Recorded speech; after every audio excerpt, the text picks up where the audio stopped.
প্রথমে বেরেস্তাটা সুন্দর করে নেওয়া। এখানে আছে কিছু মুরগির গিলে ও গলা, এগুলো একটি আলাদা রেসিপি আজকে তৈরি করব, দেখা যাক কিরম হয়। কিছু গোটা মশলা দিলাম, গরম মশলা, সাহা মরিচ, স্টার আনিস, জায়ফল, জয়িত্রী, সাহা জিরে, সব রকম গোটা গরম মশলা দিয়ে টক দই, জিরে গুঁড়ো, হলুদ গুঁড়ো, ধনে গুঁড়ো, সব রকম মশলা এবং গোলাপ পাপড়ি। নুন দেওয়া হলো সন্দক নুন, স্বাদ ও পরিমাণ মতো।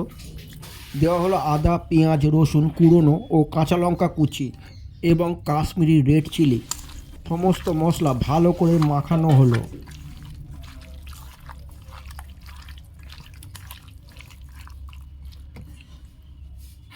এরপর বেরেস্তা ভাজা তেল খানিকটা দিয়ে আবারও মশলাটাকে ভালো করে মাখানো হলো।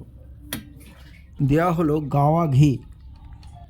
মশলাটা আবারও গাওয়া ঘি, সব রকম উপকরণ দিয়ে ভালো করে মাখিয়ে সেটা ম্যারিনেট করে রাখা হলো প্রায় 20 থেকে 25 মিনিট মতো।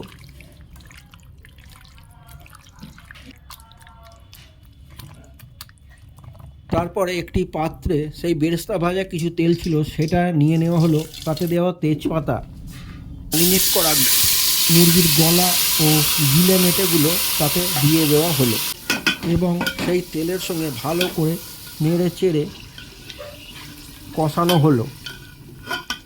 দেওয়া হলো কিছুটা গরম মশলা এবং সেই মশলার সঙ্গে গিলে ও মুরগির গলাগুলো আরও ভালো করে কষানো হলো। মশলার জলটা শুকিয়ে আসলে দেওয়া হলো পেঁয়াজ বেরেস্তা এবং আবারও কষানোর পালা শুরু। ভালো করে কষতে হবে, পুরো প্রণালীটা ভালোভাবে যাতে মিশে যায় এবং কিছু পরিমাণ জল দিয়ে সেটা আরও ভালো করে নাড়াচাড়া করে নিলাম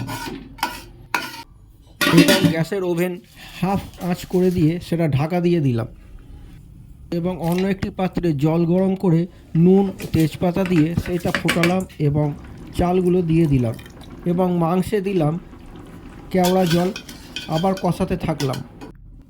আমার ভাতটা প্রায় 70% হয়ে গেছে।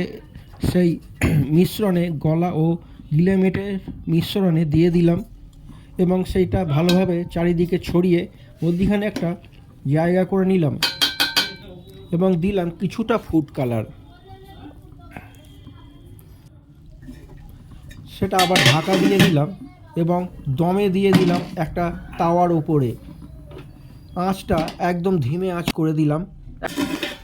এইবার ঢাকা খুলে ওপর থেকে বেশ খানিকটা ঘি ছড়িয়ে দিলাম এবং ঢাকাটা আবার দিয়ে দিলাম ও এবার গ্যাসের আগুনটা পুরো বন্ধ করে দিলাম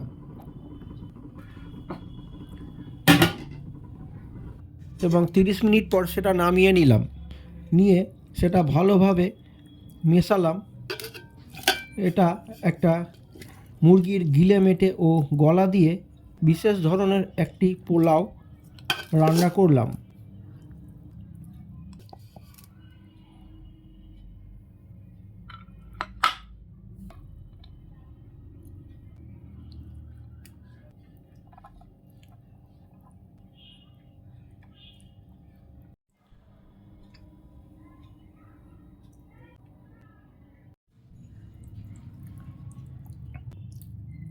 মুরগির গিলে মেটে, মুরগির গলা, এই দিয়ে একটা সুন্দর পোলাও।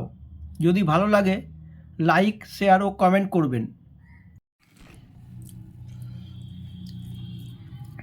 অনেকক্ষণ ধরে এটা দমে হয়েছে বলে প্রত্যেকটা